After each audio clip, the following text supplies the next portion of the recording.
government who's had the courage and the guts to talk about and write legislation for impeachment of Vice President Cheney and Bush. Why haven't we seen anyone else in the government? Well, the reason why I introduced legislation to impeach Vice President Cheney is because I feel that he violated our Constitution and his constitutional oath of office to protect and defend the Constitution by creating a false claim for war against Iraq, and the impeachment resolution specifies that, and also by beating the drums for war against Iran. All this has been based on lies. He needs to be held accountable. We need to protect our Constitution. I've also said that I believe that the President of the United States should also be impeached. We have to test the sentiment inside the Congress to see if they're ready to support the impeachment of the Vice President, because if they're not ready to support the impeachment of the Vice President, it's a chance of them supporting the impeachment of the President would be slim to none. Right. So I keep pushing this issue inside the Congress. There are 22 people who are now supporting, the impeachment of the Vice President. And again, it's about the Constitution, and it's about protecting our nation from executives who are determined to put us into war based on lies. Right. Speaking of the Constitution, what specifically would you do to restore the rights that Bush has, taken away, like habeas corpus and other Well, we go. things? You can go through the amendments to the Constitution, and you see that our freedom of speech is abridged. People really, when they start to speak out against this government, end up on lists. Or on tasers. And freedom of the press is being undermined by the monopolies that exist. The people's right to assemble are undermined by some of these anti-terrorism statutes. The Fourth Amendment, the right to be securing persons from unreasonable search and seizure. Look, that's been undermined by the Patriot Act. Yeah. The Fifth Amendment, no person shall be deprived of life, liberty, or liberty without due process of law. That's been undermined. I mean, Right. you can go all the way through the Constitution and through the amendments, and you can see where, in so many instances, this administration is undermined. Now, what do I intend to do as President of the United States? I intend to reinstate each and every provision of the Constitution by canceling the Patriot Act, by stopping the spying and eavesdropping, by not just closing Guantanamo, but ending, anything that deprives people of their rights to a fair trial, or the right to be told what the charges are against them, by ending any process of extraordinary rendition where we're sending people abroad to be tortured, by reclaiming the very principles of democracy and liberty that are fundamental to the drafting and the approval of this Constitution. So this is what it's about, really. It's about the Constitution, and I intend to see the Constitution fully defended. That's what a president's supposed to do. Yeah. What do you make of states like Florida that have said they would move their primary before New Hampshire to undermine the process? And are we going to let Florida win another presidential election? What do you think we can do? Well, I think that New Hampshire should be the first primary, and I've said that, and I've signed a statement to that effect. But let me give you another perspective. I mean, look at how Florida got cheated in 2000. The election was stolen in Florida. People in Florida do not have, have really not been treated well by this electoral process. So what I think the Democratic Party should have done, and could still do, is give Florida a chance to move up. Not ahead of New Hampshire, but move Florida up. Look, they created 2 new states that were moved up. They moved up Nevada, they moved up South Carolina. Fine. What's wrong with giving Florida a little bit of a boost too? Move it up to the front of the pack, not to supersede New Hampshire by any means. I've already made that very clear. New Hampshire has to be first primary, but Florida ought to be given some consideration because of the horrible way Florida was dealt with in the 2000 election. Yeah, absolutely. Can you elaborate on your resolution for universal health care? Yes. We have to have a not-for-profit healthcare system. Right. For-profit insurance companies are driving people into desperation and debt. What does that mean? H.R. 676 is my bill that I sponsored with John Conyers, a universal, single-payer, not-for-profit health care system. The real issue in this election, everybody's for universal health care, but so are the insurance companies, as long as they can have the government subsidizing them. Yeah. So what I advocate is a not-for-profit system where the for-profit insurance companies are no longer in the equation, no more premiums, co-pays, and deductibles. People are paying 2.9% tax on their payroll now, and you know what? They're not getting anything for it until they retire. Yeah. Or unless they go on Medicaid or they go on Medicare at the time they retire. I'm talking about if people pay another point or two, they then would have total coverage. Everything's covered, including dental, vision, mental health care, prescription drugs, long-term care, all covered. We have to break the hold, which these insurance companies and pharmaceutical companies have in our healthcare system. But we cannot do it as long as we have a for-profit system. So my bill, the Conyers, it's a bill I co-sponsored with John Conyers. Right. The end of for-profit medicine is backed by 14,000 physicians, by hundreds of labor unions, by many community groups. A lot of people in New Hampshire support it. So I'm thinking that this bill is the path to breaking the hold that the insurance companies have on our healthcare system and restoring the American family to financial stability and to full health. What about people who, when they hear socialized medicine or healthcare for all, they think they'll lose control of their doctors? What do you say to that? Well, this provides for doctor of choice. People can choose their physician. And for those who want to say, well, socialized medicine, okay, we have a medical system with 47 million people, no health insurance. Another 50 million are uninsured. Something's wrong here. Yeah. The same people who say that are opposed to publicly funded education. They're opposed to Social Security.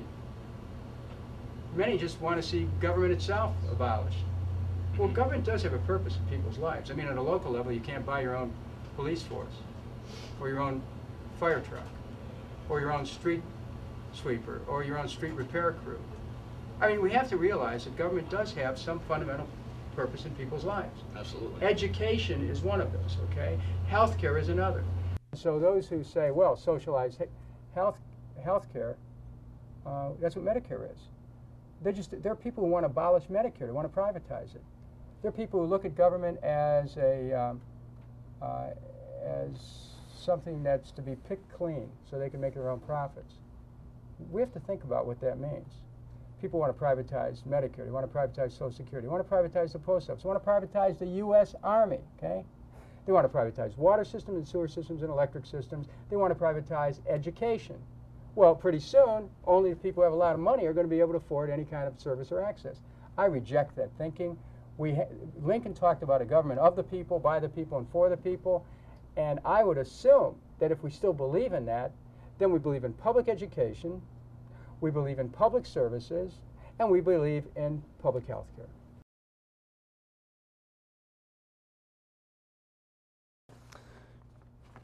Are you familiar with Leonard Peltier? Amnesty Yes. International considers him a political prisoner. Would you free him, pardon him, I would reopen the case. reopen the case? But when somebody says, they free anybody who's, gone through the criminal justice system, I think it's always smart to look at the case. Mhm. That way both sides feel that justice has been done.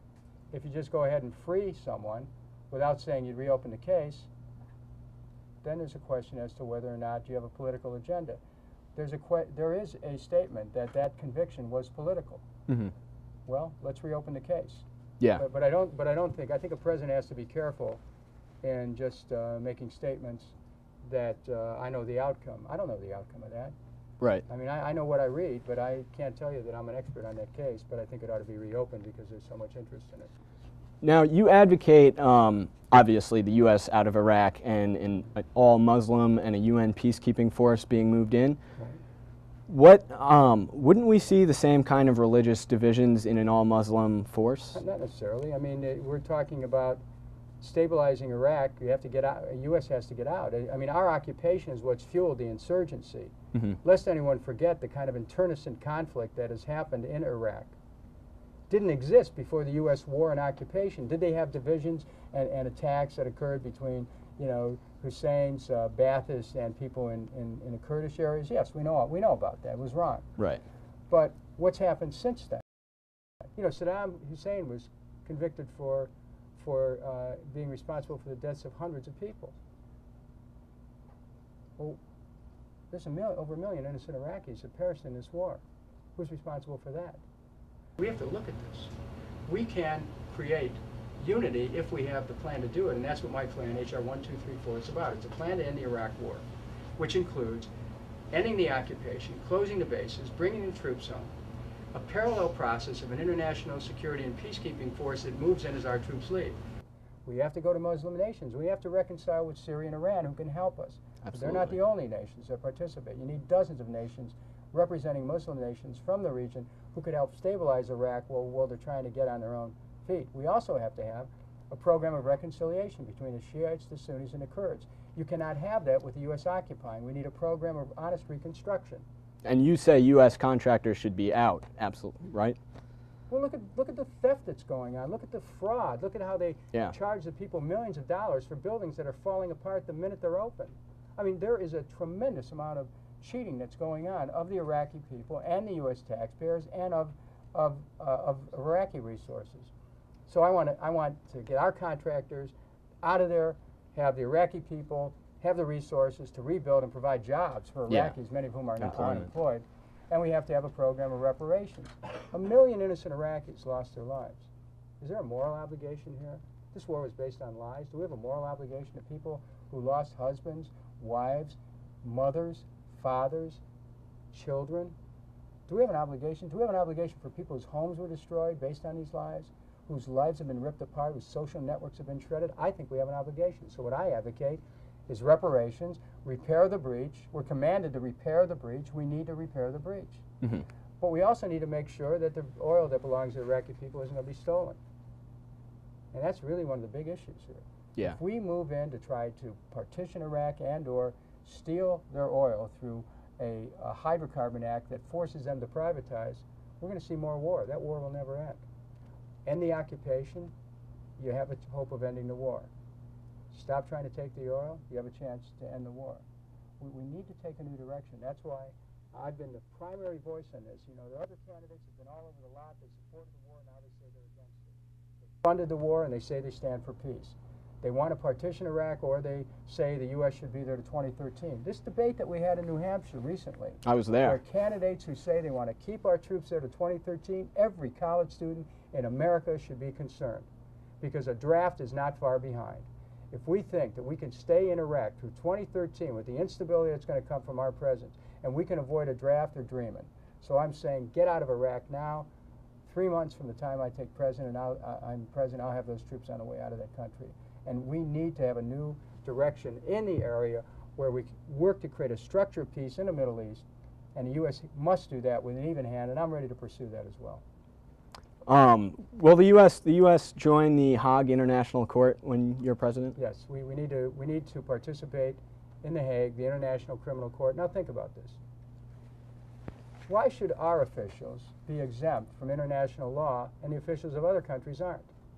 Yeah. Either everyone abides by international law or no one's going to abide by international law. There are key exceptions. So, and in addition to that, our officials need to be bound by U.S. law as well. Absolutely. It's not okay to lie to a country and to send troops to their deaths and to cause the deaths of innocent civilians. You can't do that. If it's based on lies, there has to be accountability. I mean, if someone gets a traffic ticket, they got to pay it, right? Yeah. Someone has a fender bender, they got to make it up. You break someone's window playing baseball, you better pay for that. How about if you ruin a nation? How about if you kill 1 million people? How about if you're responsible for the deaths of thousands of soldiers who love their country, who stand for everything that's good in America, but they were sent on a mission that was based on falsehoods? Yeah. I mean, we have a lot of repairing to do. And so as President of the United States, I want to reclaim our goodness. I want to reclaim our sense of purpose. I want to reclaim the ability to work with the nations of the world to have real security, because we've become less secure by these policies. And I want to reach out to the campus community and people who want to participate, to take America in a new direction. Go to Kucinich.us or Dennis for President, and you will see that we can take a new direction in America. Some people feel they've already got this election figured out. You got some candidates who figure they've got a lock. But you know what? If the students in New Hampshire began to back our campaign and get behind it and really push for a new direction, you could change not just the election in New Hampshire, you could change the election across this country. So that's why I appreciate the chance to be here. I'm on my way to Boston and then New York for more campaign events. But I just want to let you know how much I appreciate this, and I would ask people, join our efforts. We've got a campaign office in Dover, and we're setting up more in the state. This election is really about you and your future as well. And I look forward to helping America take a new direction that's based on hope and truth and a sense of reclaiming the best that we are. Thank you very much. Dennis Kucinich, thank you so much for being on the show. Thank you, everyone. I wish you the best of luck. Thank you. Thanks, everyone. Thank you. We all set? Yeah, we're all set. Thanks for coming. Thank you We so all set much. here? Where'd you go? Thank you so much. Thanks, everyone.